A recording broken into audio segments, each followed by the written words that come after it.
Get into it. It's crime o'clock, yeah. Feel that sound. Typically unique when the truth comes out. Tick tock, won't stop. Let the facts talk.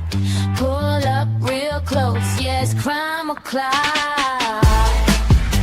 Clock, clock, yeah. Typically new, neon signs glow. Brick wall behind me. Headlines loud, but they never define me. They rush the story, skip the proof. I slow it down, let it show the truth. Files on deck, read every line. Timestamps matter, so does time. If it don't fit, I don't force the frame. Ask one question, whole story change. No fear my voice, no need to shout. Paper speaks when you read it out. If the math's off, I'll circle twice. Truth ain't loud, but it ain't nice. Yeah. Read it again. It's crime o'clock, yeah. Feel that sound. Typically unique when the truth comes out. Tick tock, won't stop. Let the facts talk. Pull up real close, yeah. It's crime o'clock. It's crime o'clock. Read it again.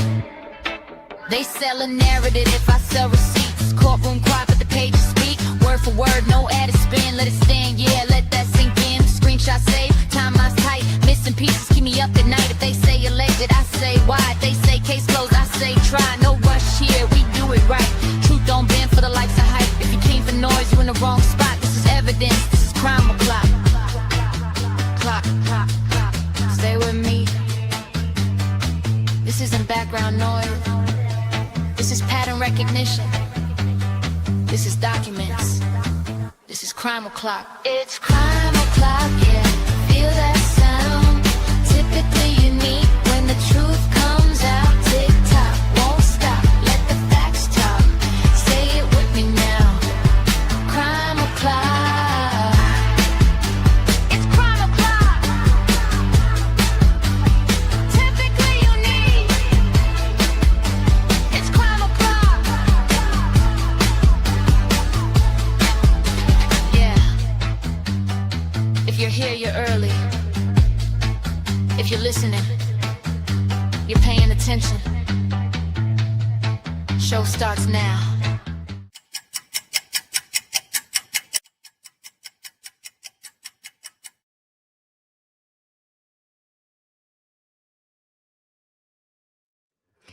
Good morning, everybody. Welcome back to Crime O'Clock on Typically Unique.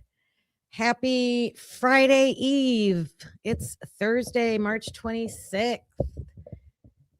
Hope everybody's having a great day. I am so far. Thanks, Leah. Every time that I'm sitting here waiting for the intro to get done, I'm like, bopping Crime O'Clock.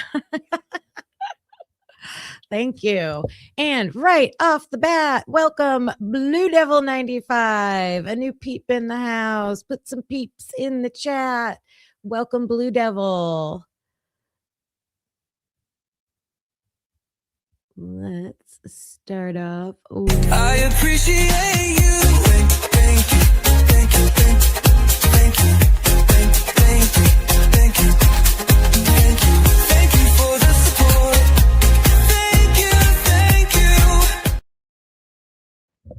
All right. So today the agenda is a few little tidbits to get us started. And I have a whole Gerald, it's little, it's small, but like a Gerald mini update summary. If you guys, whenever I talk about Gerald and you don't know what I'm talking about, because he's here to stay. So I'm going to fill you in on that. Couple little things about the I'm going to call him the cornhole killer. Dayton Weber, covered him yesterday. The quadruple amputee. Not going. I couldn't find any updates. Like, I really want to hear about the witnesses that were in the back seat with him, and can't find anything, any statements or anything. There, I do have a little sheriff update. So, and a photo of the victim. So, don't really have a whole lot of information about him, but at least we can look at him. And then we're going to listen to Savannah's interview that she gave on the Today Show. I know some of you have probably watched it already. I have not. So, I wanted to watch it with you guys. And then we're going to talk about these FOIA requests and in the Idaho 4 case. And we can talk about, like, I think we know why. Probably we can speculate. They're giving a hard time in turning over reports, videos, everything's super heavily redacted. And we know that Kathy's Indie Zone has covered the EWU FOIA lawsuit. So I listened to everything she had to say about that, and we're going to talk about it. And then I found the actual company that is that has that lawsuit. So just going to share a little bit about that, and then we'll see from there, because I do have some DNA stuff, but we'll see how long this goes. Yes, check out the last 24 on the Mike's channel, please. And Christie's Chaos, hello, I saw you in here. Go over, show Mike some love, subscribe to his channel, hit the like button, watch his videos. Go over to Christie's, support her. She's getting the FOIA requests, but this lawsuit might interest you, Christy. I have an idea that, I mean, I don't see why the YouTubers who are getting denied and getting a hard time about these FOIA requests, why can't they jump onto this lawsuit? I think that would be really interesting. Sleuther75, good morning. Good morning. I went back and I was like skimming through the live from yesterday about the quadruple amputee and just reading your comments. And I saw a lot of them yesterday on the live, but I didn't see all of them. Oh my gosh. Cracking up over here. You guys are so funny. Good morning, Leah. And who else did I see? Skull and Jenna. Hello, hello. Thanks for joining this morning. I hope I didn't miss anybody. If you're watching, please hit that thumbs up button for me. And we're going to get into it with, if you have a significant other, how many of you send each other like TikToks during the day with like different messages, sometimes funny, sometimes serious? But I got one yesterday from Carlos and I had to share with you guys because this is me. This is me. These shoes. It says, "Oh my God, bae, look at these shoes." Am I sharing it? Yep. "Oh my God, bae." That's me. "Oh my God, those shoes are so cute." I am a shoe, like not a collector. Like I don't think I have as many as her, but I love shoes. She wants to buy new shoes and he's throwing all her shoes at her.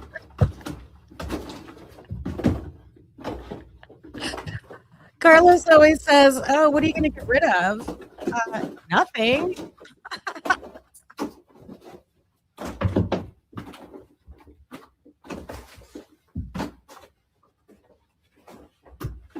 You don't have TikTok. Oh, I'm sorry. Never mind. Never mind. Never mind. Just a little funny. That's me. And my response back was, summer's coming. Summer's coming. Gonna need cute summer shoes. Let's see if I can get this other one. How am I gonna do this? That one.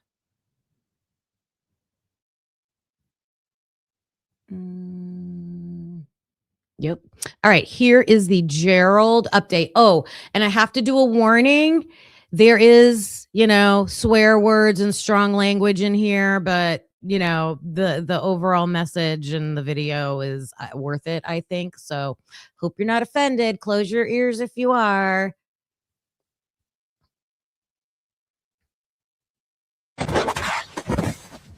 Now get him back to the kingdom! Ah! Wait, they can't breathe under here. Oh, this motherfucker can breathe. Don't let him fool you.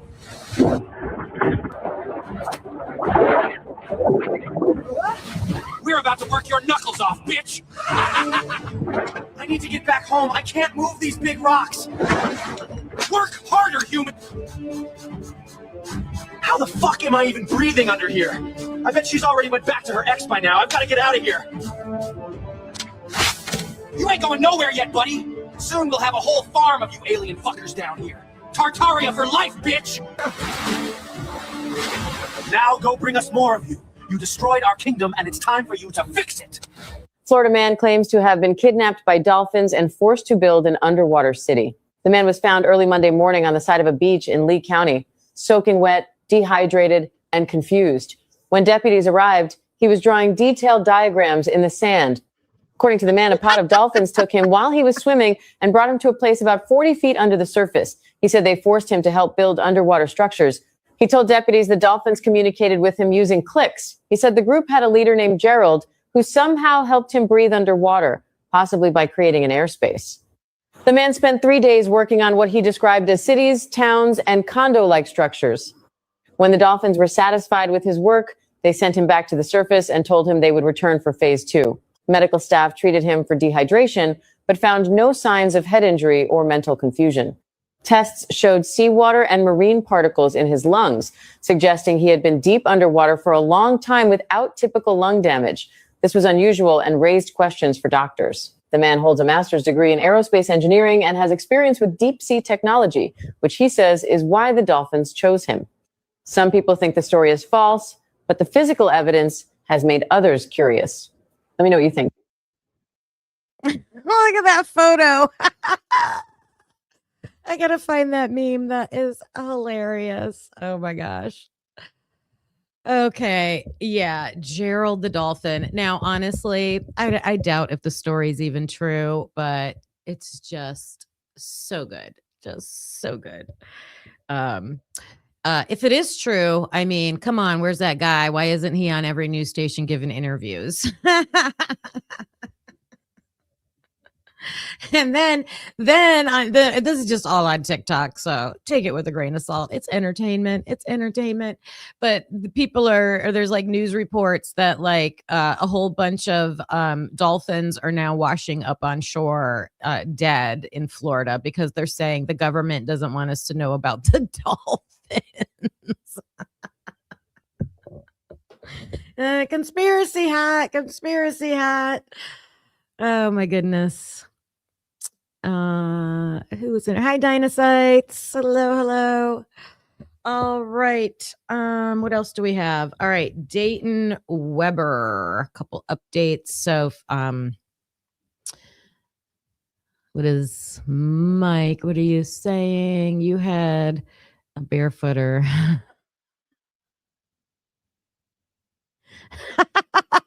Someone who liked to be barefoot all the time. Yeah. No, that's not me.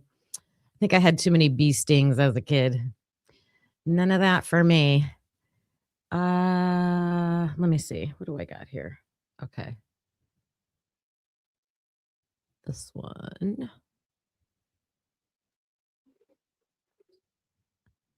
Back up.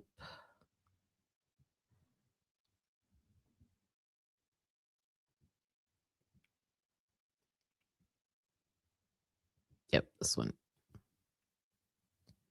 7 News recently brought you the story of the quadruple amputee Dayton Weber, who was accused of shooting and killing a man in Maryland. And now the Maryland native bills himself as a professional cornhole athlete, as well as a motivational speaker. According to new charging documents obtained by 7 News. Okay, so she has the charging documents. So I thought there's some interesting information in here. So that's why I wanted to share this as an update. Weber is being charged with first and second degree murder, first and second degree assault, and a gun charge. The document also shows Weber shot the victim twice in the head. So he shot him twice in the head. I don't know if you could call that an accidental shooting. What do you guys think?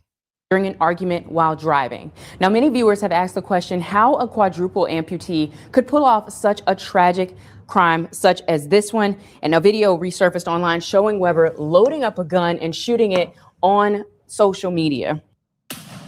Weber lost his limbs to a bacterial infection at 10 months old, according to a 2023 documentary. Now, he did have a court appearance in Virginia today. He is expected to have another court appearance on March 27th. Of course, 7 News will be following that story, and we'll bring you updates as they come. 7 News. All right.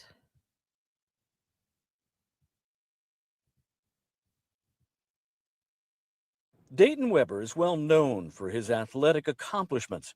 Since he was 10 months old, he's been a quadruple amputee with a passion for sports. In fact, he is so well known, News 4 profiled Weber when he was 11 years old after hearing how his physical disability had not gotten in the way of Weber's desire to wrestle, play video games, ride a dirt bike, and play football. And as an adult, Weber became a champion cornhole player. But last night, the Charles County Sheriff's Office says Weber is accused of shooting his friend during an argument. The incident occurred at about 10:30 last night. The suspect. Okay, so this is a representative from the sheriff's department. And I think I found, let me see. I know there was a way to make this bigger. Whoops. Let me fast. Dayton Weber is well known.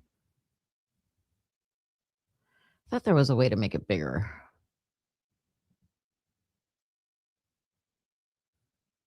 Sorry.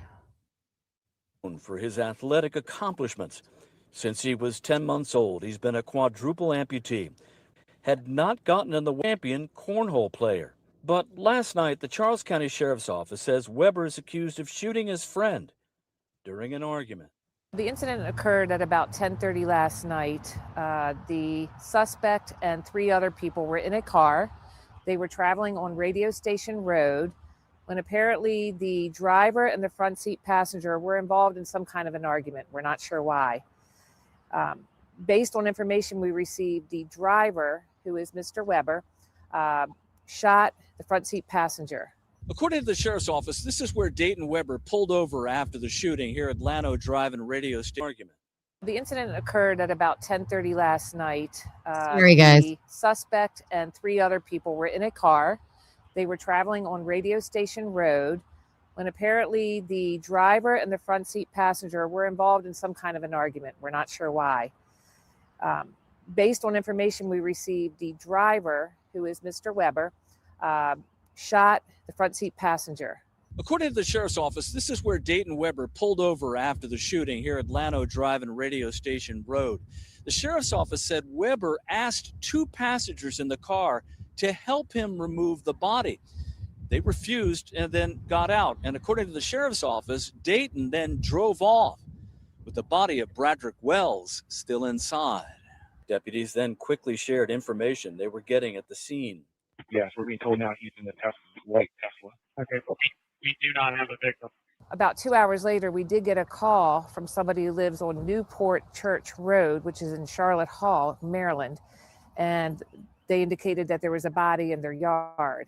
The Sheriff's Office says the victim was Weber's passenger, 27-year-old Bradrick Wells of Waldorf. Later that night, investigators got a call from authorities in Charlottesville, Virginia, saying Weber's car had been recovered there, and the 27-year-old was in the hospital. So once he was there, he was treated at a hospital for an issue, and then he was transported to a local detention center where he's currently being held as a fugitive from justice. Dayton Weber is well known. Fugitive from justice. Kind of makes sense that he would, I mean, with his condition, not having hands and legs, feet, just how he got a body into the front yard. Like, I'm surprised it wasn't just like on the side of the road, but some extra information in there. 10:30 at night. Still don't know what the argument was about. It sounds like the vehicle was found at the hospital and called in. So there was probably a, bolo across states because he made it to a different state. He made it to Virginia. I kept saying West Virginia, but Virginia. So here's a photo of Broderick. Okay, so I think this is more of a current photo. So he's got dreadlocks. We can speculate what they might have been arguing about. I don't know. I want to hear from those victims for sure. And then here's another photo. I don't know. Wait a minute. Look back this way. I thought I saved.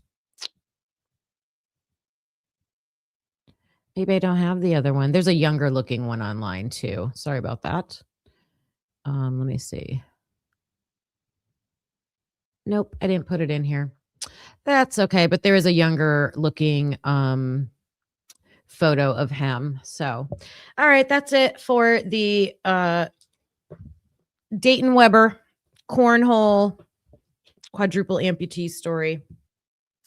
All right, there has not been any case updates that I have seen about Nancy Guthrie as far as finding her, but there have been updates with the sheriff. Many people have questioned and been angry, quite frankly, about the way that the investigation was handled. Yesterday we shared his former boss, who also worked at that same sheriff's department, giving some personal experience and knowledge into his personality. And woo boy, go back and listen to that if you missed it yesterday. That was very telling. So yeah, the sheriff's like going through a recall process and all of that. So the other update is that Savannah finally spoke about her mom. So we're going to watch that right now.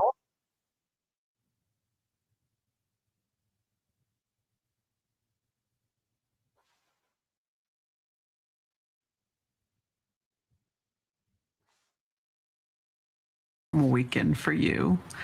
Yeah. The weekend your mom went missing. Tell me what you were doing and what happened.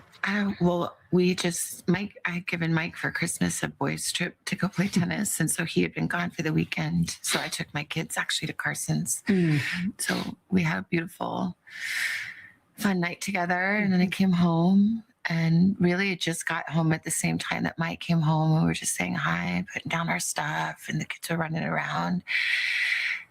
And my sister called me, and I said, "Is everything okay?" And she said, "No." She said, "Mom's missing." And I said, "What? Yeah. What are you talking about?" She said, "She's gone." And she was in a panic. I was in a panic. I'm like, "Call 911." Yeah. She's like, "I did. We've called them. They're here." And we thought that she must have had like some kind of medical episode in the night. Okay. So that's interesting, because what I have heard up until hearing this from Savannah was that they called the state senator before calling 911. So according to her, her sister was the one that called 911 and then called Savannah, which I think that's kind of odd. I mean, damned if you do, damned if you don't. Calling 911 immediately, urgent, good move.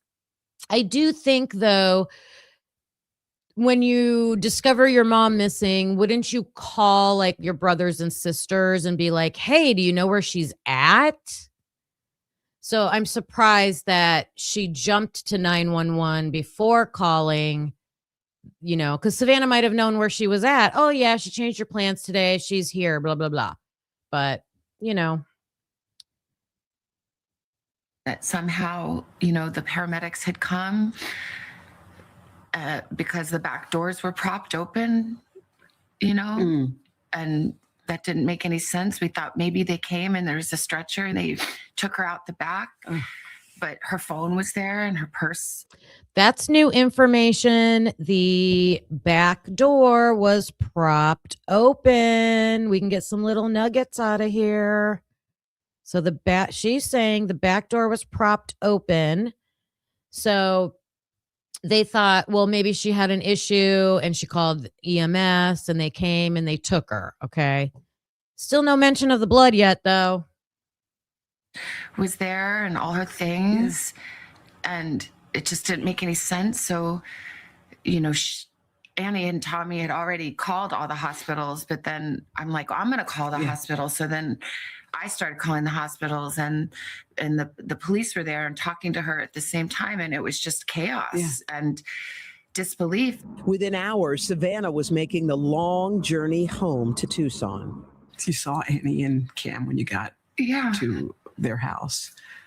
Tell me about that moment. Just disbelief and hugging each other. And I think we were on the phone with the sheriff and trying to, you know, really make clear from the very early moments, you know, Annie and Tommy were saying, this isn't that case that you are used to where someone wanders off. She can't wander off. My mom, she was in tremendous pain. Her back was very bad. You know, she was trying to, on a good day, she could walk down to the mailbox and get the mail, but most days not. So there was no wander off. And the doors were... I'll back that up to hear about the doors, but I think that's interesting. We've heard different amounts of how capable her mom was of walking, and she's saying some days she could make it to the mailbox, some days not. So to me, that's a little bit more struggling than what I assumed from what we heard in other reports. So yeah, that's pretty bad. Hey, Senor, thanks for being here today. Good to see you. All right, what's she saying about the doors? No wander off. And the doors were propped open. Yeah. And there was blood on the front doorstep. Okay, now she's saying doors with an S. Doors were propped open. Interesting.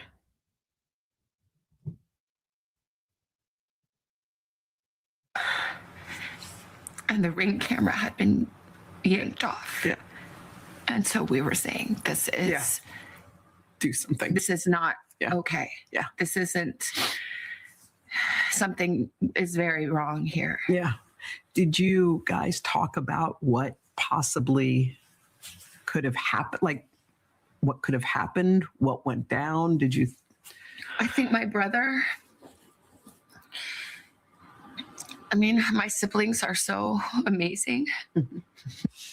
My brother, he spent his career in the military and worked in intelligence and is a fighter pilot and is brilliant. And he saw very clearly right away what this was. Yeah.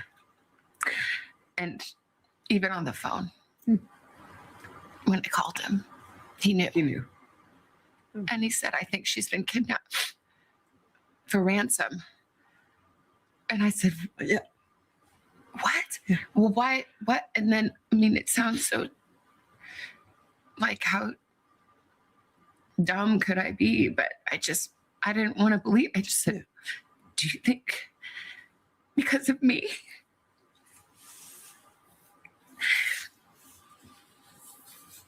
And he said, I'm sorry, sweetie, but yeah, maybe.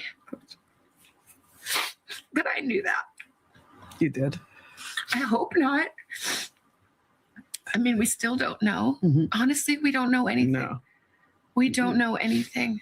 So that's really sad right there. What's going on with the DNA? This happened, was it February 1st? February 1st. We're at March 26th. Nothing. They got nothing. Was there any male blood in that house? I mean, we don't even know that. Prince. That just amazes me that they don't have anything like a lead or whatever. I mean, maybe she just doesn't know. And then I see you guys talking about the difference between, so she said the back door was propped open. Oh no, I wrote down propped open for the back and the front. Yeah, I see what you're saying. Like propped means like there's an object in there holding it open. Who knows? Could just be semantics. And there's a question here on the screen going back to the quadruple amputee murder. How did one of the other three in the car not knock the gun out of his hand? That's a question that, yeah, we don't know. How fast did it happen? What did they see? Yeah, that's why I'm waiting to hear from those two people. So there was the passenger up front was the one who was killed. So yeah, why wasn't he able to manhandle the gun away from him? Isn't that weird? I'm suspecting maybe this was at 10:30 at night. Maybe they were under the influence of something and didn't have their right, faculties about them. And then two people in the back seat. So who knows? They could have been passed out. I don't know. But good question. Good question. Hi, Italian girl. Good to see you. I know. You think it would have been easy to get away from him because he couldn't have a good grip. Hey, Karmic Retribution. Congratulations on your subscriber numbers. That's amazing. All right, back to Savannah. I don't know. Yeah. That it's because she's my mom and somebody thought, oh, that girl, that lady has money. We can make a quick buck. I mean, that would make sense, but we don't know. But yeah, that's probably, which is too much to bear. To think that I brought this to her bedside, that it's because of me. Oh, she needs some counseling for that. That kind of guilt. Oh my gosh. It's so, yeah, she needs counseling.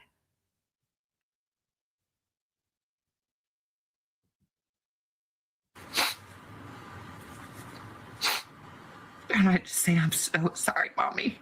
I'm so sorry.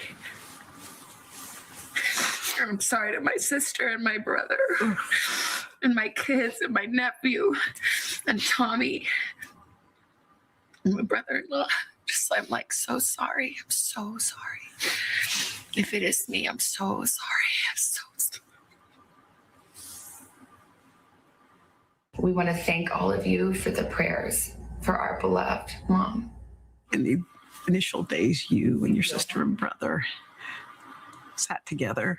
In all the despair, you sat and managed to think of words to say. How were you able to do that? Thanks, Christina. In that Hello. moment?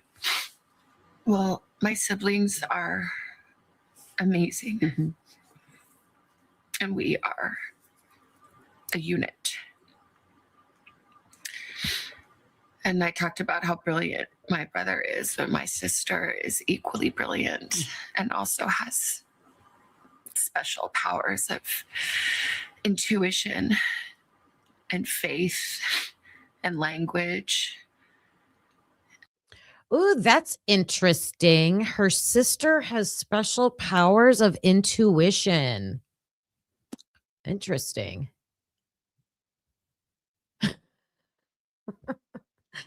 Senor. I mean,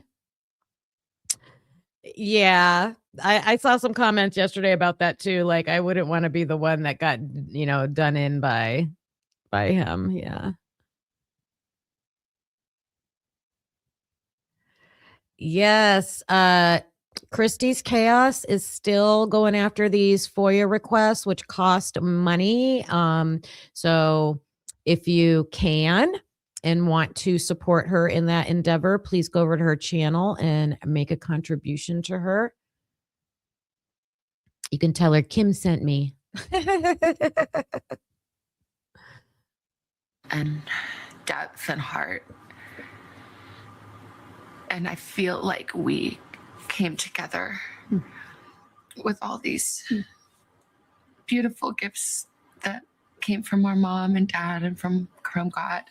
And somehow together we did our best to come up with the words to say. And I haven't posted one thing or said one thing that the three of us haven't decided together. It is surreal. It's how is it possible that we are having to make a video speaking to a kidnapper who took an 84-year-old woman in the dead of night in her pajamas with no shoes, without her medicine, this little person, and to beg for mercy. In the days that followed, multiple notes demanding payment were sent to various media outlets. The ransom notes or ransom requests came. Did you believe those to be real? There are a lot of different notes, I think, that came. And I think most of them, it's my understanding. Okay, this is interesting. Thanks, Christy, for sharing that. So Christy says she has both Lakeland videos, and you have to like pay probably half, right? Up front. And then when they're ready, you got to pay it in full and then they'll send it to you. So she said she paid half. She's going to have to pay the other half, probably about 2 weeks. Oh, and she's got an interview coming with the guy who cut his hand at the Whites. Oh my gosh. So if you guys are new to my channel in like the past month or so, I was frequently posting regular videos, not lives, just videos where I was reading about 10 Moscow police documents at a time. And I keep telling myself I got to keep going because I didn't get all the way through them yet.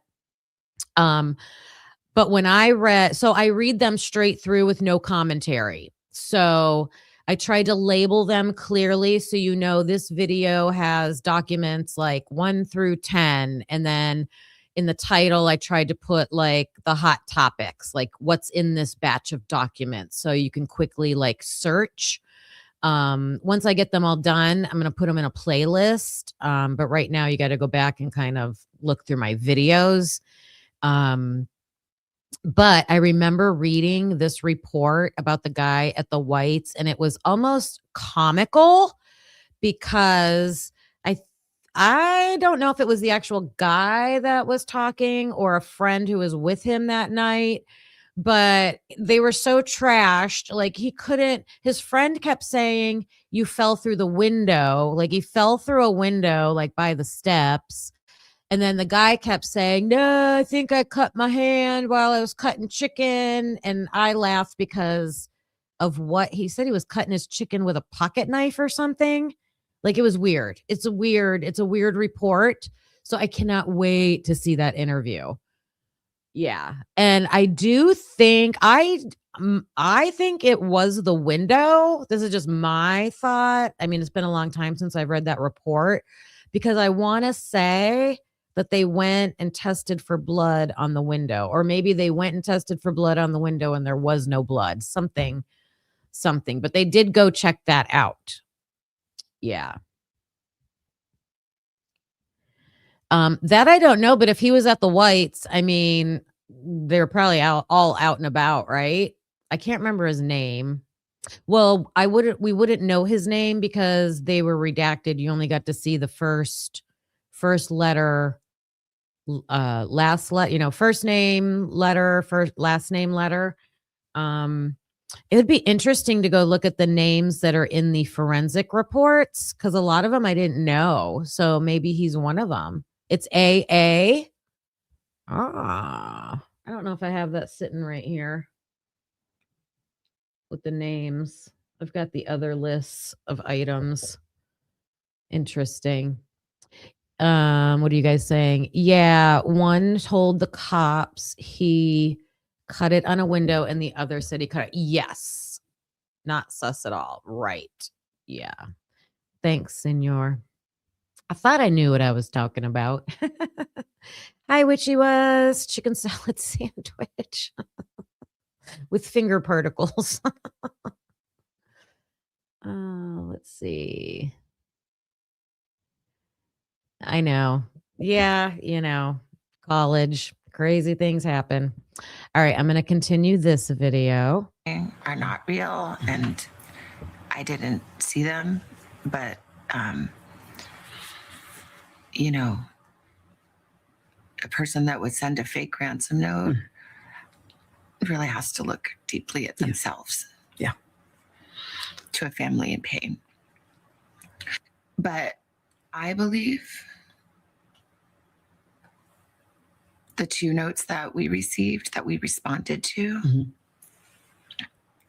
I tend to believe those are real. Really?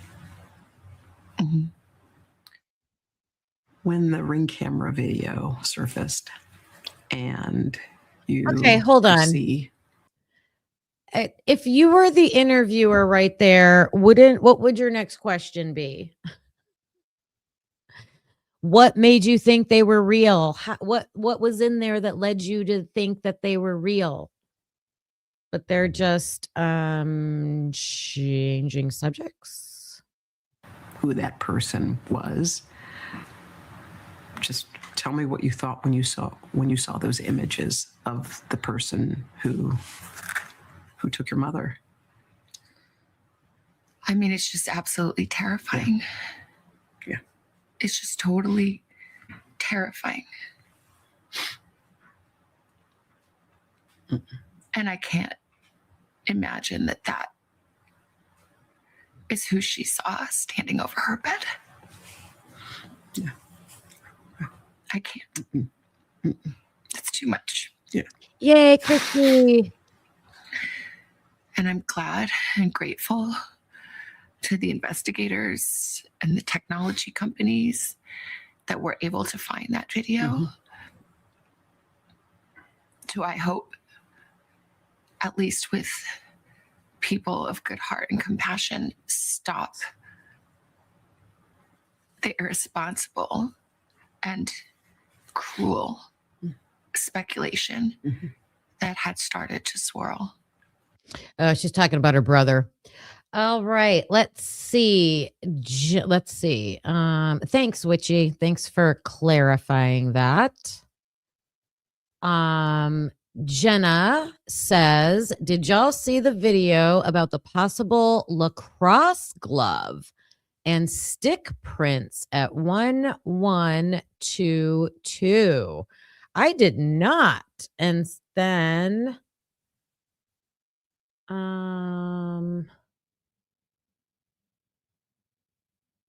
you think it was on Murder Metal Mayhem? Oh my gosh, say that 10 times fast. I know the channel. I watch him.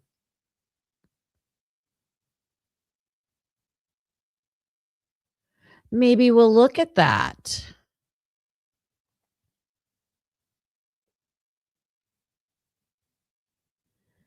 Oh my gosh, you guys, Dinocytes, where did you get that information? How do you know it's Dylan's bloody print? Let me know about that.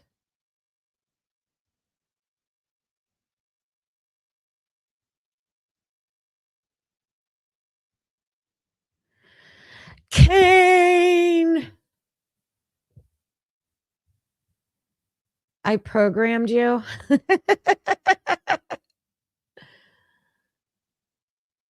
You know what would be funny, Kane?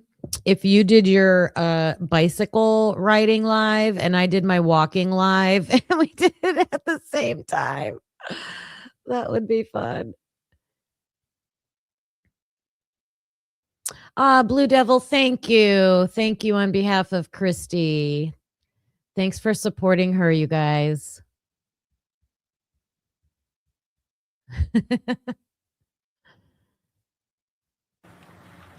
Let's talk about that for a minute. I'm glad that people saw Yeah.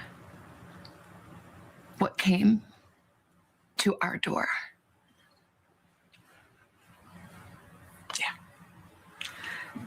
When you talk about the cruel speculation, the whispers, the innuendo that it was somebody in your family, how did you weather that?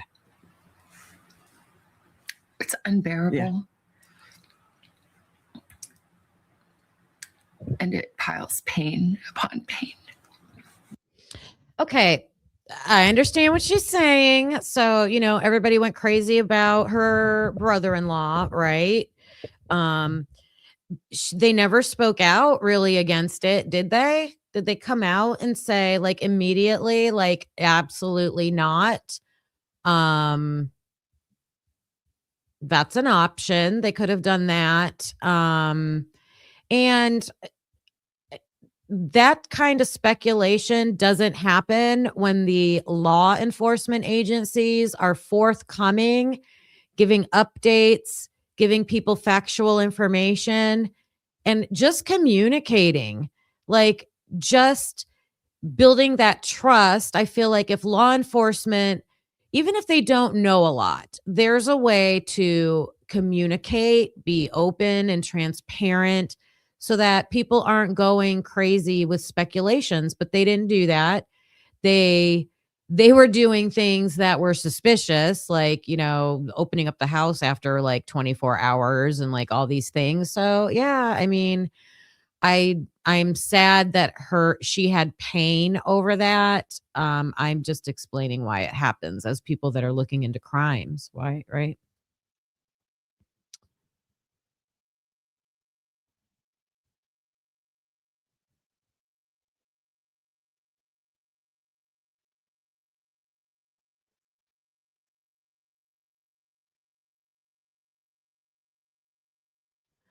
Let's see. Hi, Angel. So, yeah, you know, we have true crime channels and are discussing crimes, trying to stick to reports and information. And yeah, we do speculate when there aren't facts that we think should be there. And definitely make it clear when what we're saying is not a fact and just speculating. What do you mean by you don't think people here know more? Like, what do you know?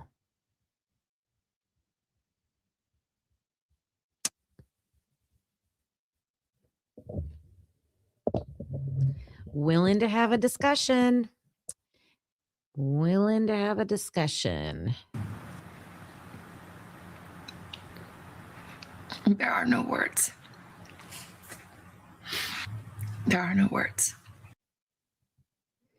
Maybe you're not talking to me. Maybe you're talking to somebody in the chat. But I do have questions about Dylan that I would love to be able to ask. Asking questions isn't a bad thing.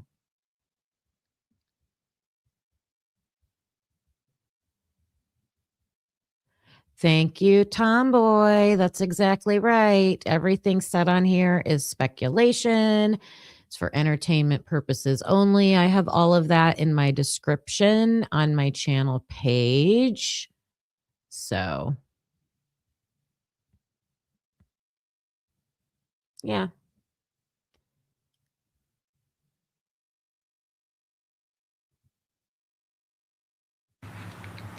I don't understand. I'll never understand.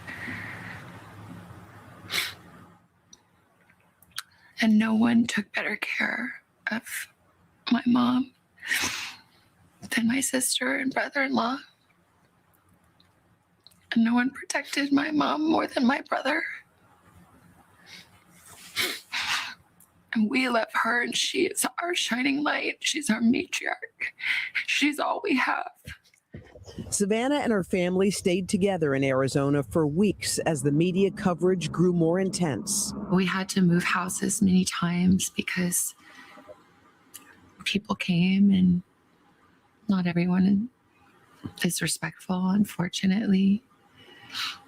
You know, And there was a night we had to leave in the dark in the desert, holding hands, me and my sister and brother and I, get into a car waiting for us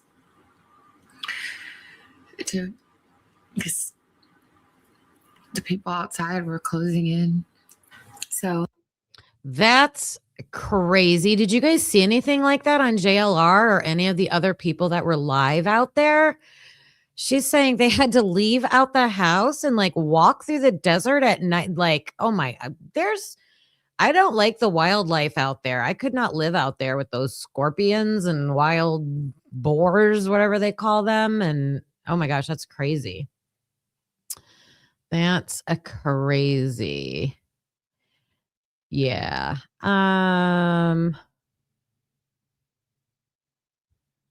Yeah, I try to be really careful with the way I speak about people and things like that.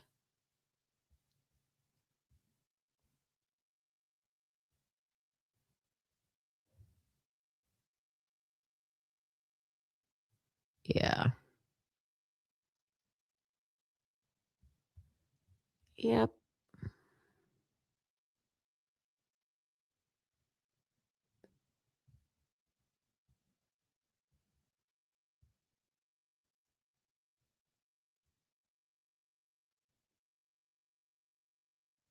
Reading your comments. I'm reading your comments.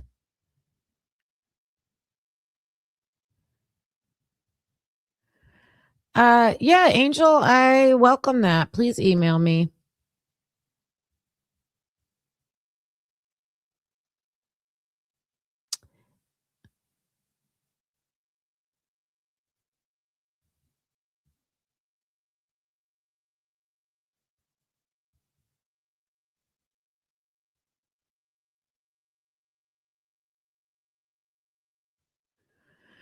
All right.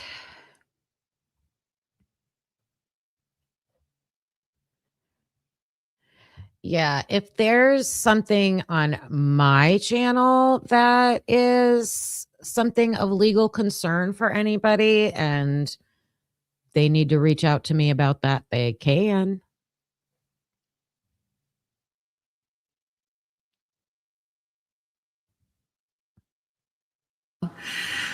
we found a place that was safe, and then we couldn't really leave too much. So like those days are a blur. Yeah. Crying and praying. How did your family feel about the way the investigation was conducted? Here we go. Well, it's still going. Yeah. And yeah, people have worked tirelessly.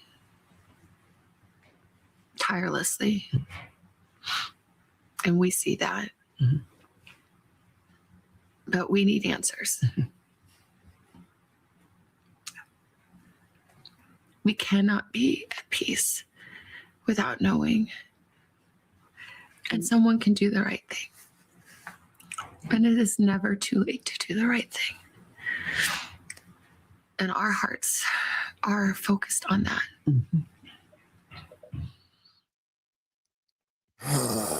What's her immediate response about the investigation? We cannot be at peace without knowing. Oh, she's avoiding that question. She avoided the question about the investigation. That's crazy. That's crazy. All right, I'm going to pull this down for a minute because we are sidetracked. Is Angel still in here? We might as well talk about it. Happy Thursday. Yeah, Tomboy. I mean, I think Hoda asked the questions that should have been asked. I don't think she was going to follow up very harshly about it, right?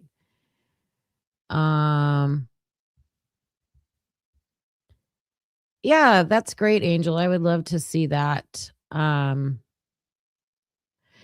So the FBI won't give FOIA requests for reports. So if they did and we saw different information, that would probably end any and all speculation. If there's information in there that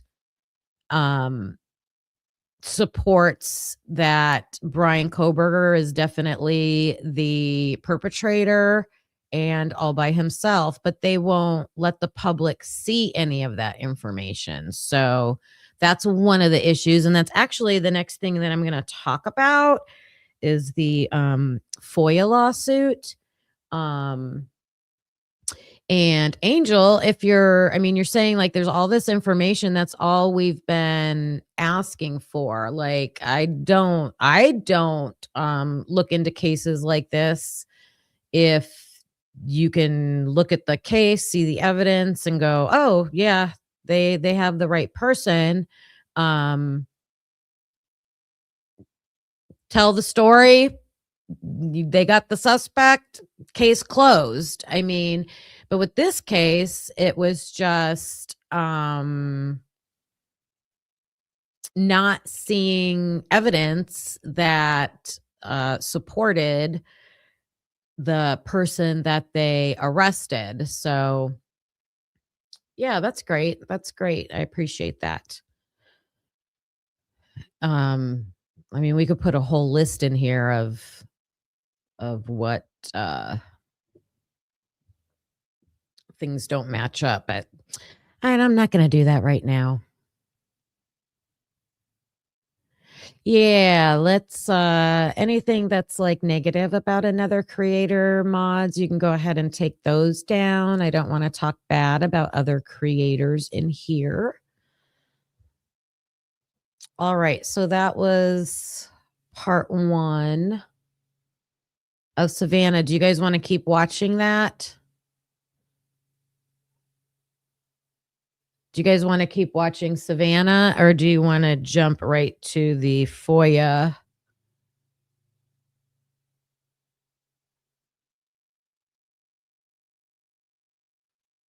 Hi, Jessie Lynn.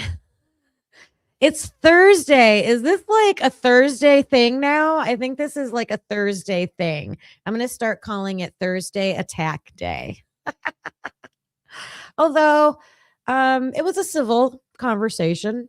You know, I didn't see anything too bad. So like I say, we don't always have to agree, and you can have civil conversations with people that see things differently.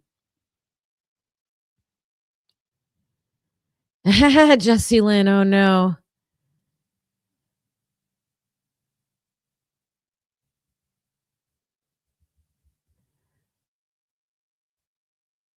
Okay. All right, let me know in the chat. Say yes if you want to keep watching the Savannah interview, or no if you want to go to the EWU lawsuit.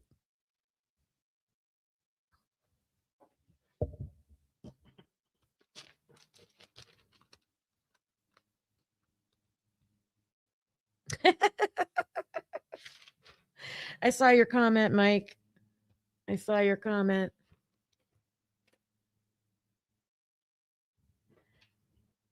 It would be awesome to get to actually speak to the surviving witnesses.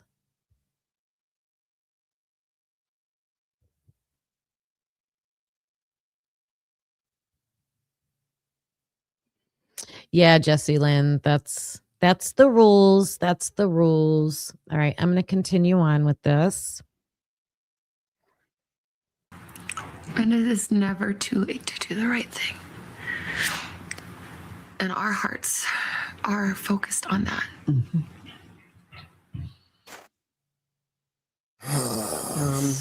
I think where Savannah ended that, it's not too late to do the right thing, is really, I think, the intent from the beginning. All right. So that was part 1. You speak about your mom always in the present tense. Yeah.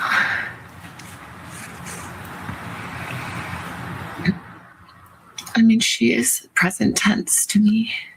Do you feel her, or have you heard her any moments? Yeah, a little bit. Tell me about your mommy. Just tell me about her. My mom she's incredible. She's resolute and strong. Quiet strength, quiet faith, but hard fought. She's funny and a little mischievous, I would say, in her humor. She's a noble creature. She does what's right. She walks in faith, but not a fake, pious, put on faith, but like a grounded, earthy, she fought for it faith. When you posted Please Pray in the beginning, the ocean of love and prayers, did you feel that? Did you sense what was happening? I do feel prayers, I do. I believe that. I think she would have been just amazed, just truly amazed. One of the images that stayed with me through all of this was you and Annie and Tommaso walking up and looking at the flowers and at the notes. As I saw that, I thought, I wonder if Savannah's going inside, and what that must have felt like for you to go inside of your mom's, your childhood home, your mom's house. Yeah, I mean, this is the house that we grew up in. It's really the only house I've ever known and remember.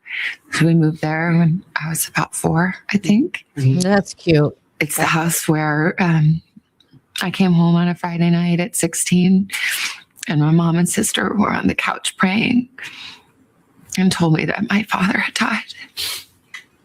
It's the house where all of our memories are, good and bad. So it's hallowed ground. My mom loved and treasured that house. In good years and lean years, they were able to hold on to that house. That's my mom's safe haven. It was really hard to see that violated, and the terror that she must have felt is unbearable. It's unbearable. Tell me, while you were spending all this time in Tucson, your kids were home, what do they know? Well, it's so hard with kids because, you want to protect them. Dale would write me all the time, Mama, any leads? Any leads? Do you hear anything? Any hope? And I think that, we tried to talk to them and try to give them a little more certainty than we have, to let them grieve. And for my little nephew Olmo too, there's just a way in which this is even so much harder than Annie and Tommy and Olmo, because they're there. They're there, yeah. And they were there every day for my mom. They made it possible for her to stay and the house we grew up in that she loved so much. I think she always stayed in that house because I think she still felt my father there. All our memories. You know, let her have her space. And it's just a way in which this is just even more excruciating for them and all that they've been through. I know it was a hard decision for you, and I know you told me about this, was coming back here, leaving Arizona to come back to New York. Why was that so difficult, that choice? I looked out the window of the airplane and just thought, where are you? Yeah.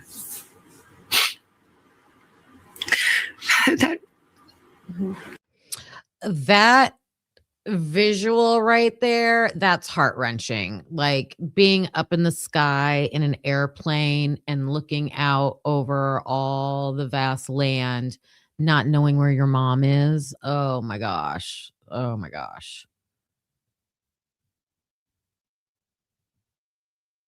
Desert, that beautiful desert that she loves.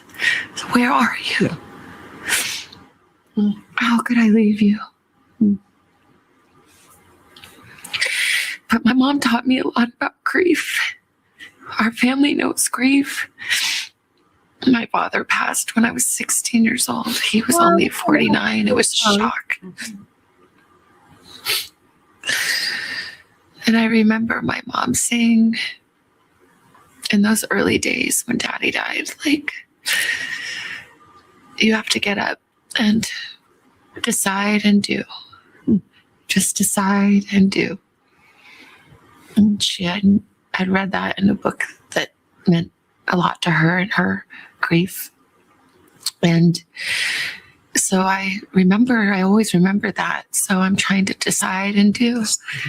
Just get up and decide and do every day. You know, I've felt terrible grief, and I felt unfathomable. That is such a good short couple words to remember when we all go through hard times, tragic events in our lives, that holding on to words like that can really help, like, decide and do. I love that. Hi, Buffalo Chick. Yeah, it's the not knowing, right? Oh gosh, I think there's hints that, like, they've come to terms that, she's probably not with us anymore, but hi SRB. I think this is almost over, so Love and comfort.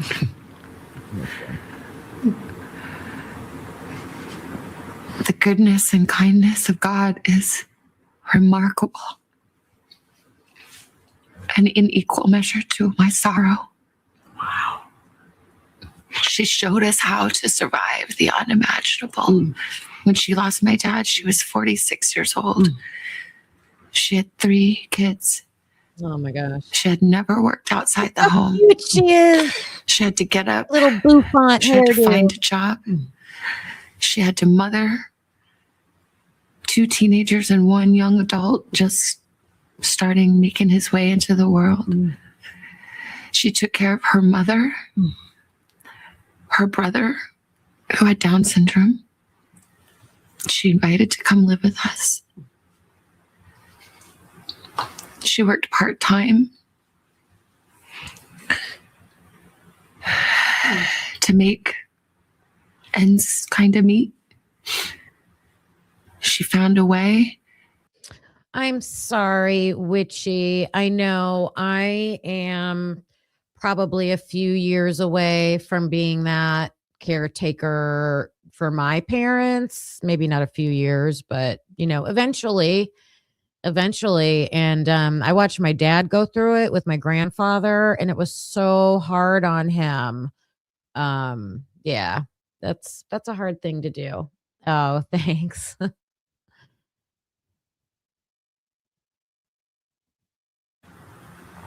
another job, a job she turned into a full-time job, a job she turned into a career. She had a second life of purpose and meaning. She had a million friends. She stayed strong for us. She was resolute. She was real. She grieved. I remember moments in my childhood and those days after my dad died. She was so strong. But some mornings before dawn, when she thought we were still sleeping, I would hear her crying at my door. Aw, Italian girl. To not be alone in her grief. So she taught me to be strong, but she taught me to be true.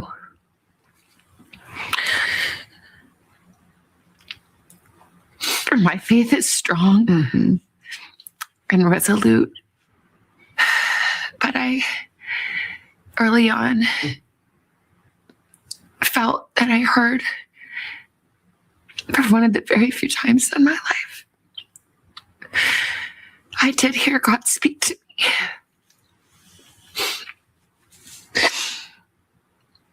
As I said to myself, I can handle anything, God. I can handle anything. I just can't handle not knowing. Yeah. We can't handle not knowing. Yeah. I have to know.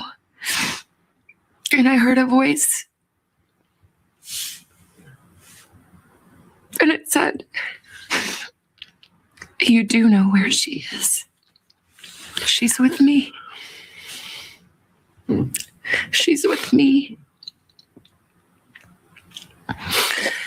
So whether she is on this earth still, or whether she is in heaven,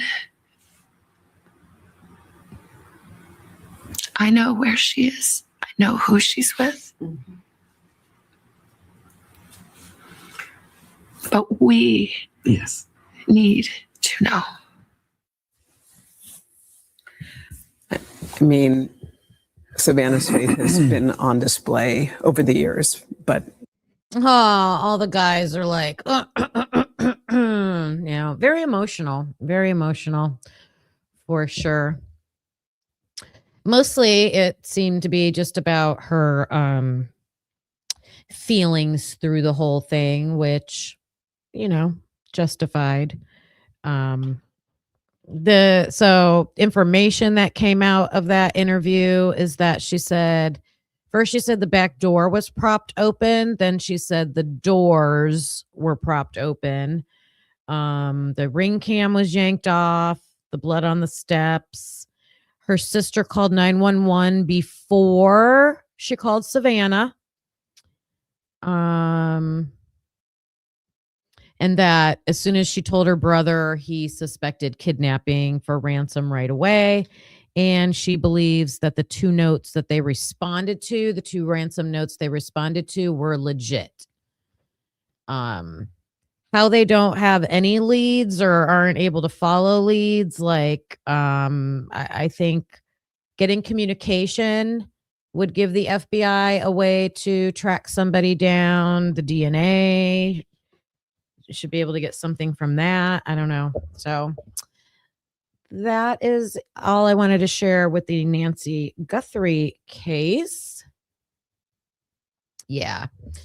Keep them in your thoughts and prayers. It's still hard. What are we on? Like day 56 or something? It's up there. 55 or 56. All right. So with the Idaho 4 case, I just think this is so important that the EWU LLC media, or it's probably EWU Media LLC, it has filed a lawsuit against Moscow Police Department and the city, I believe, I think they're including the city in that because they are not adhering to FOIA rules and laws, I guess.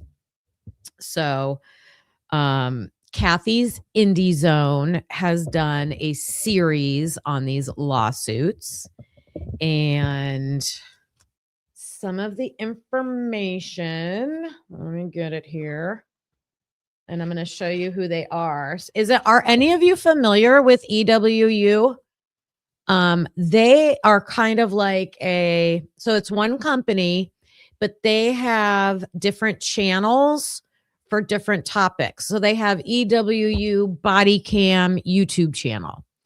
They have EWU News.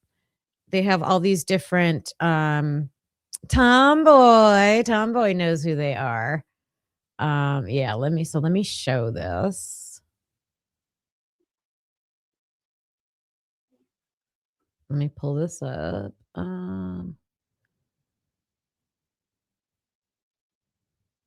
Oh no, I gotta do this. 1 second. EWU. Yeah, right here. So they're from Nevada.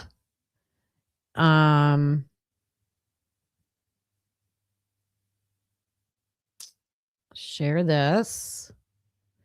They have a Facebook page, they have YouTube channels, and they have a website.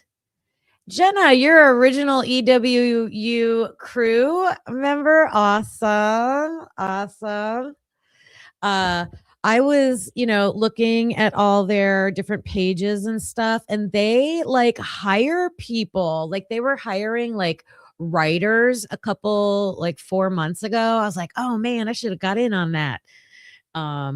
So yeah, that's amazing. And I'm sure that they do FOIA requests all the time because they have a body cam channel, right? Yeah. What else? Out of Vegas. Yeah. Oh, that's the 2 people that run it. I got to get hip to them. Yeah, I saw they had like I said, they have all these different, like, I'll just call them like channels or departments of their group. And Blue Devil, you're in on that too. I am like late to the game over here.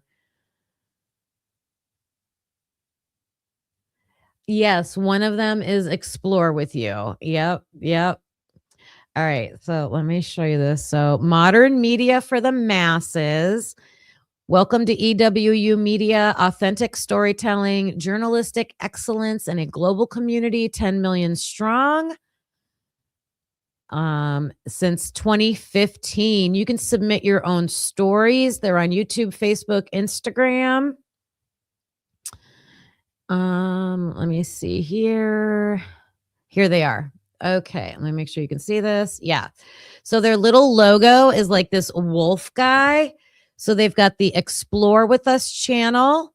Those are true crime documentaries and breaking news. I want to go check that out for sure. They have EWU Body Cam. So I'm sure they are trying to get body cams and videos and reports and everything from Moscow Police Department, right? And they have been having a hard time. They also have a crime story time. They have historical journalism. EWU Crew explores ghost towns, missing persons, and history-rich sites. That's cool.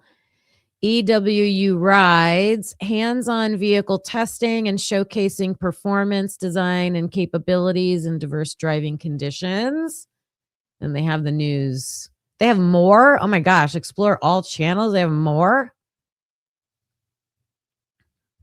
Or just the one? What's this? Oh, true crime.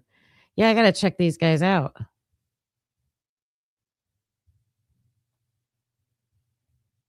So, yeah, interesting.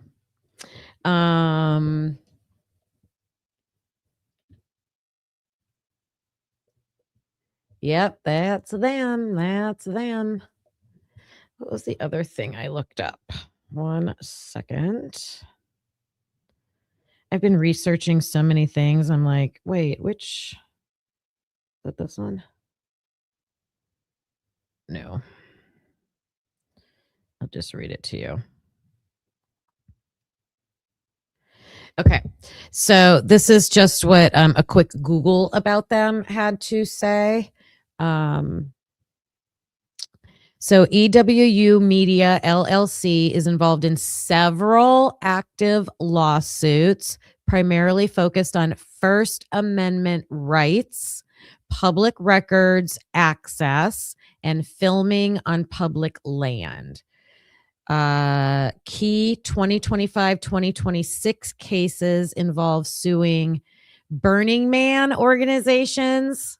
Anybody go to Burning Man? My counselor used to go to that. My therapist.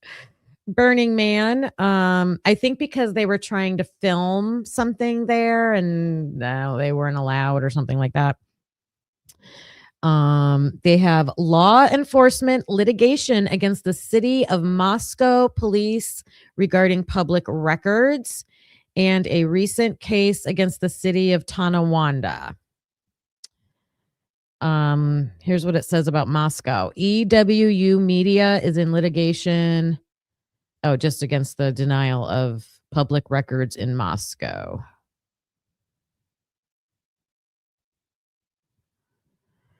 Ooh, they have had a previous litigation involving a dispute over public records fees with the FBI. So hopefully maybe they can get some of those FBI records. Okay. Oh no, that's this. Okay.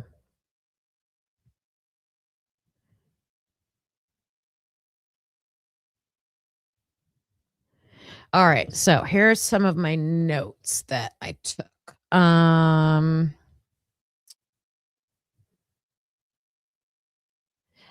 So it looked like they started putting in FOIA requests for Moscow Police Department, like, excuse me, like right before the plea deal or right around the time of the plea deal. So in October 25,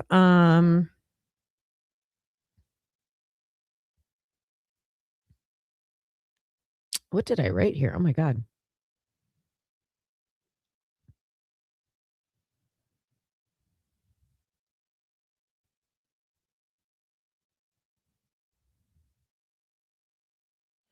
Talking about a non-dissemination order.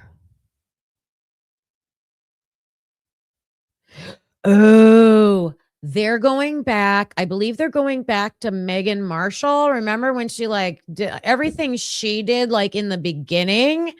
Like all of that is included in this. And then the non-dissemination order. So they are declaring that they are a public entity and Latah County is responsible for turning over information for FOIA requests. All right.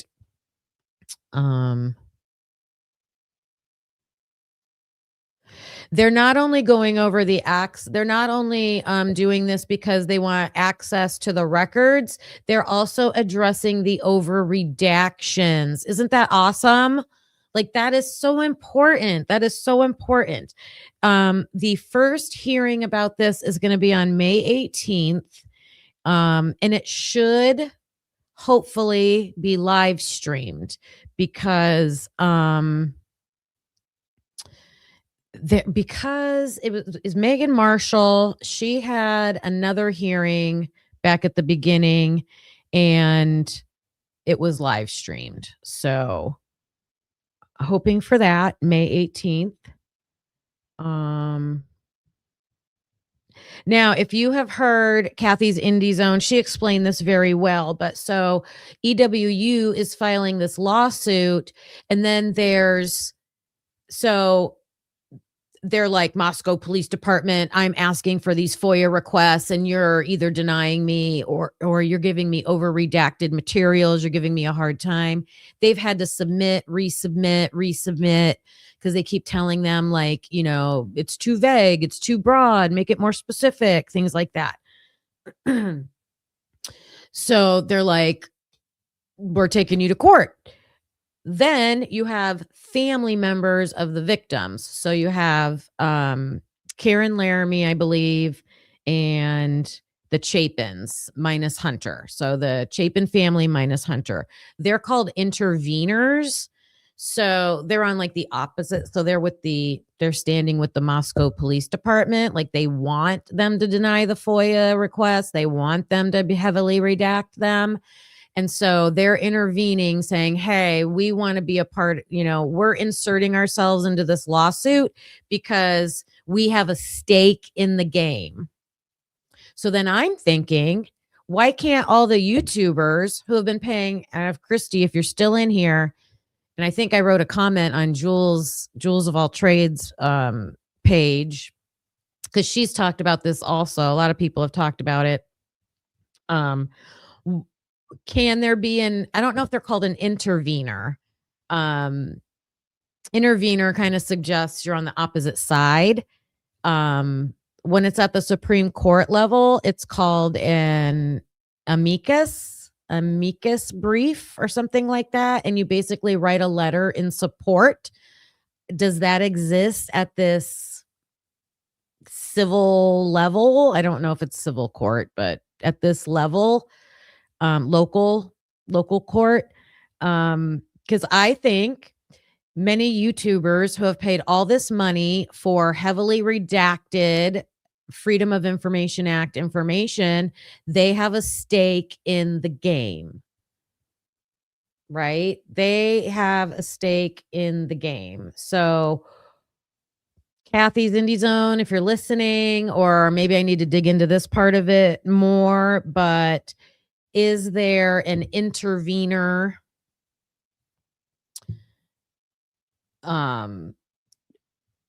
action that can be taken on behalf of the plaintiffs? So can the public stand with EWU, do something legally to show support?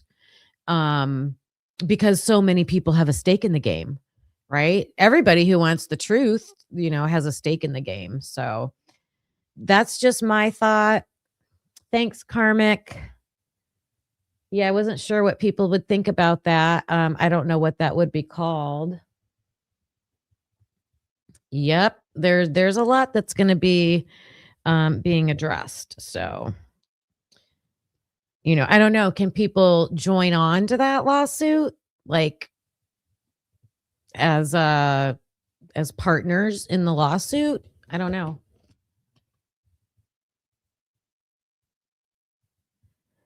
All right. What else do I got about that?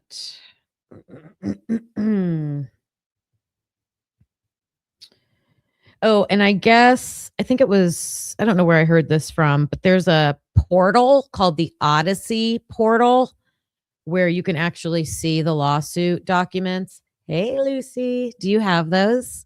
Have you been in the Odyssey portal?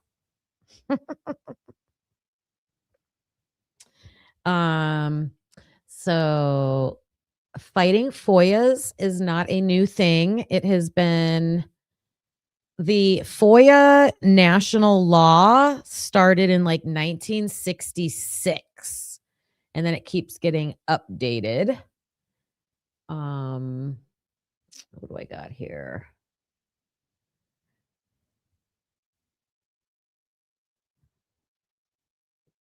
FOIA battles, where's that at?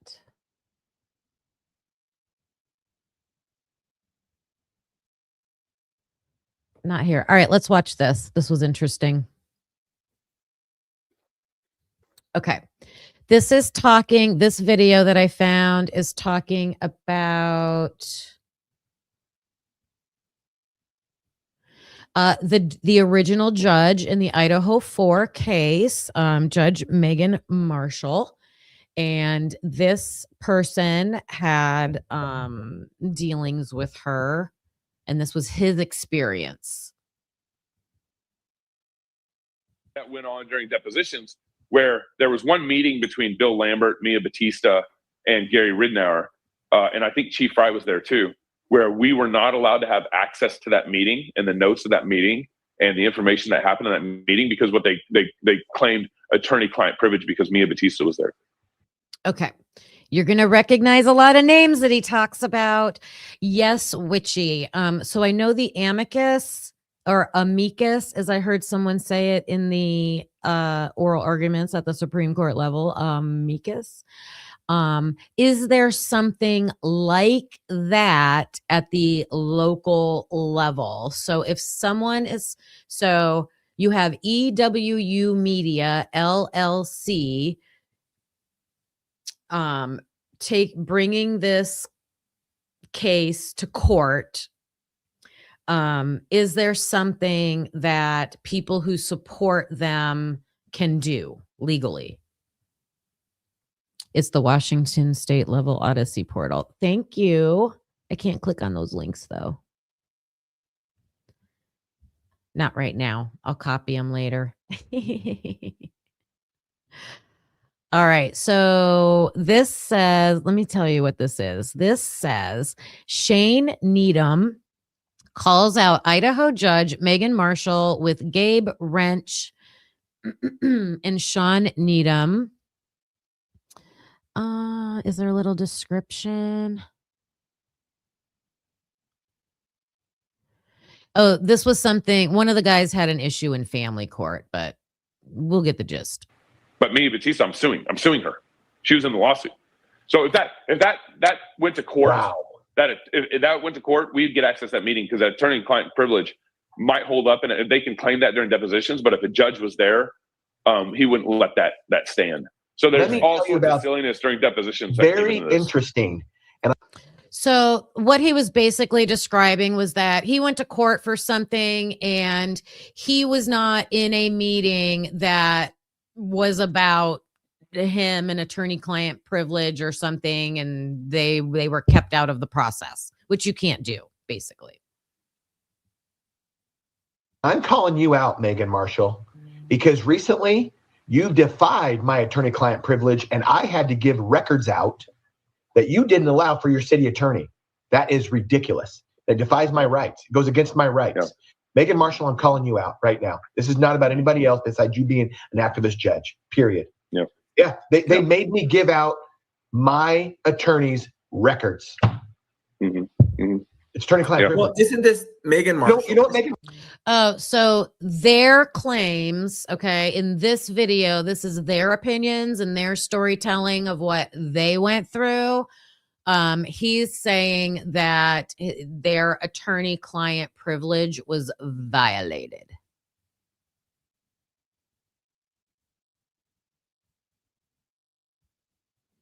That's an interesting idea, Tomboy. Hi, Wade Bird.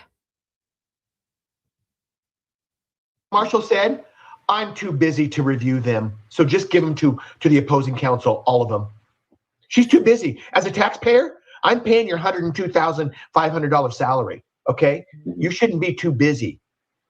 Well, isn't this the same? Isn't Megan Marshall the same gal you guys in Moscow, Idaho, made national news tragically, quite a few months ago about four Moscow University of Idaho students murdered, and Megan is presiding over that case. And didn't she give a gag order to some of the victims' families that said that she couldn't talk about, that they can't talk about the case?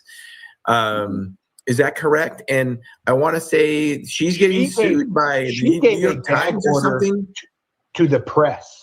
There are 25 news organizations, AP, Seattle Times, Spokesman Review, Crim 2 News, that are suing Megan Marshall and the prosecutor in Moscow for violation of First Amendment rights, for freedom of press, freedom of speech, because she said you can't talk about the murders.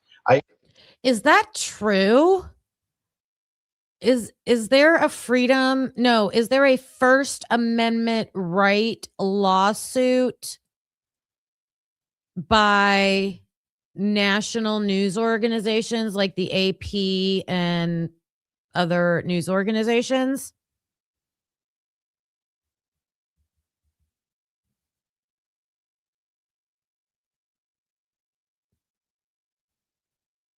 Oh, a verdict in the Kelsey Fitzsimmons case. Well, what is it? Or is it coming in? So I need to look. I'm going to look that up. First Amendment. Think it'll go like Afro Man's First Amendment case? I didn't know you couldn't do that. And you go read it. Go search Idaho Supreme Court. It's going to be in the Supreme Courts here in a little while. The process that she didn't follow is amazing. Megan Marshall, I'm somebody who. Oh, all right. He's saying it's online for the Supreme Court. So, do you guys want me to, is it live streamed, Tomboy? Is it, can I pull it up somewhere to watch a verdict?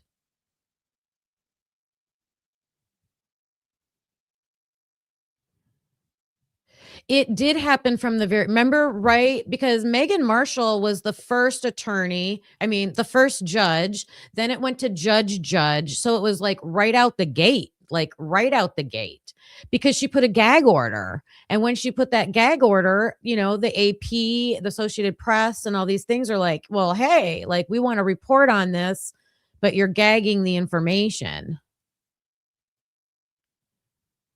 I don't know, Tony. I don't know about that. Who are you watching? Defense Diaries? Oh, I don't want to restream them. Oh, look.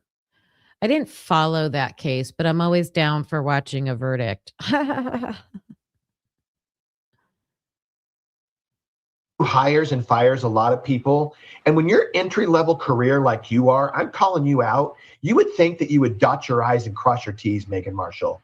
And to hear things about knowing about your Facebook, how you hate certain individuals and you don't like, for example, conservative white libertarians, males like myself, it's obvious why you rule against me.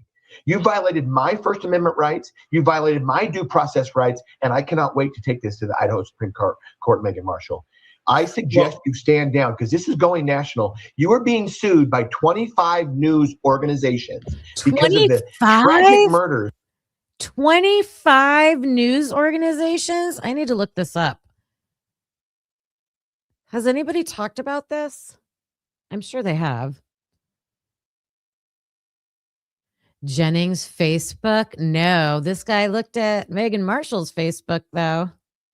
That you don't know how to handle. And I feel sorry for the parents, and I feel sorry for the press and the people that you aren't allowing to get information. So I have been violated my First Amendment rights. I've been held in contempt in a frivolous charge. I went on a podcast talking about dad's equal rights.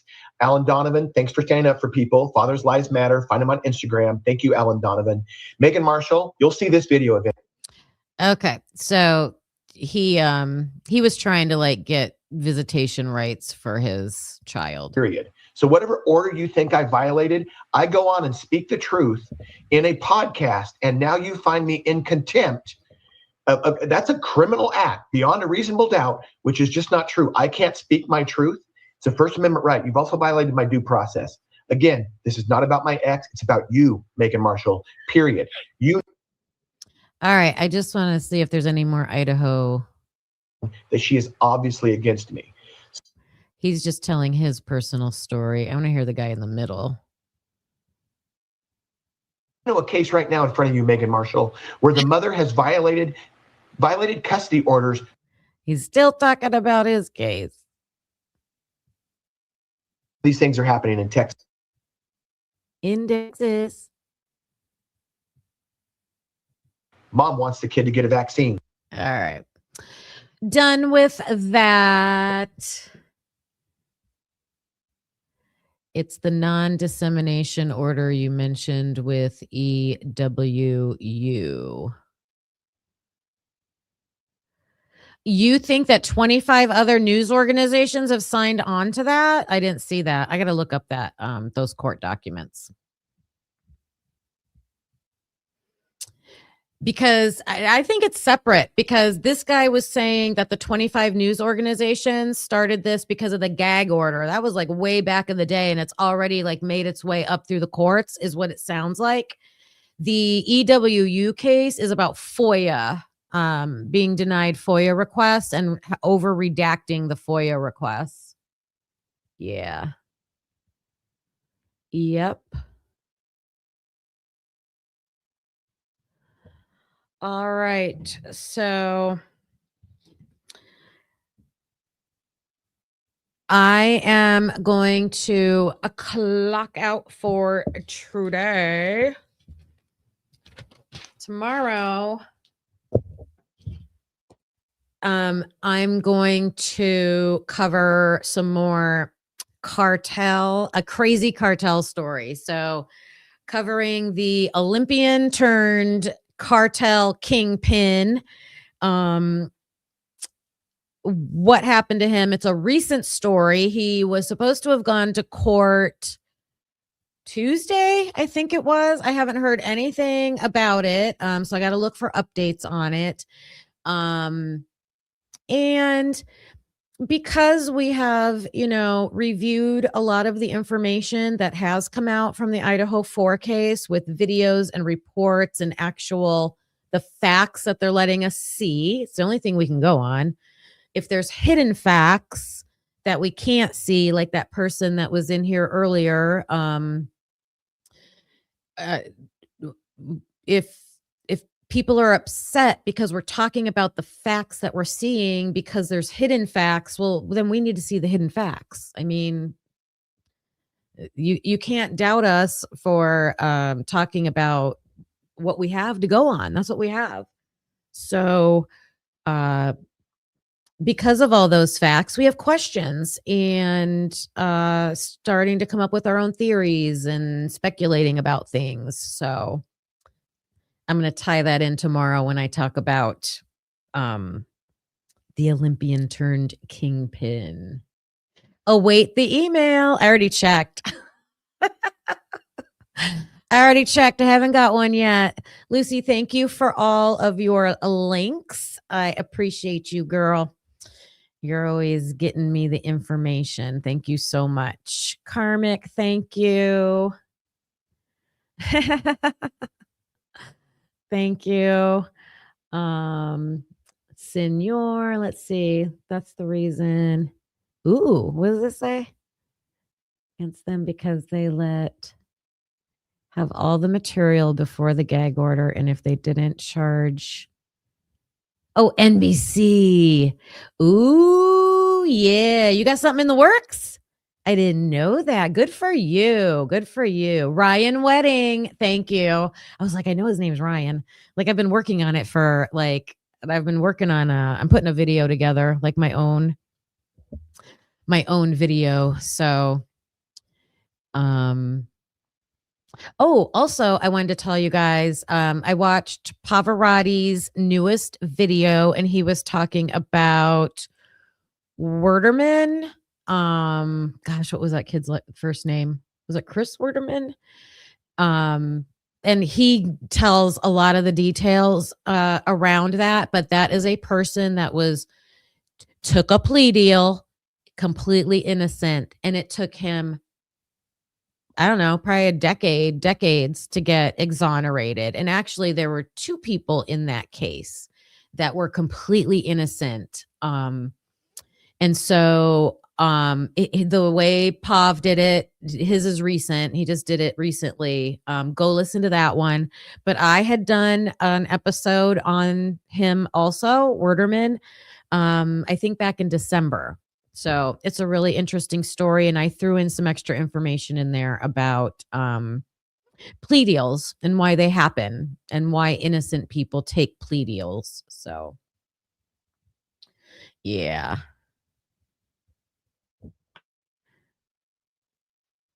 Oh, my goodness.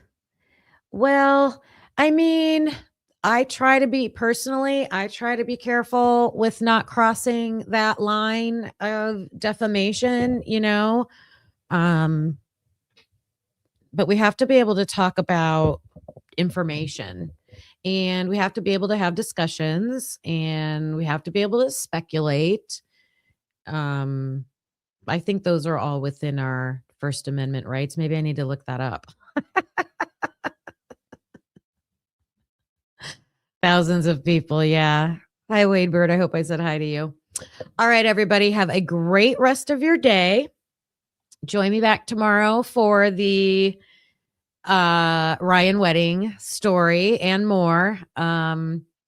And I'm sure I'll see you later on the different chats. Thank you, all the mods, for being here and for holding it down earlier with the challenges and the questioning we had. Green team members, thank you so much for being a member on this channel. Appreciate that support. And please hit the like button on your way out. All right, I'll see you guys later. Bye. Thanks for watching, hope you felt the spark. Please hit that like before it gets dark. Subscribe, it's free and keeps us going strong. You're part of the crew now, right where you belong. Join us next time, same truth, same fire. We bring the heat and never tire. We're typically unique and proud to be a husband and wife in podcast harmony. That could be unique, yeah, that's you and me. Don't forget to like and hit subscribe, it's free. Come back again, we'll be right here with truth and laughs and zero fear.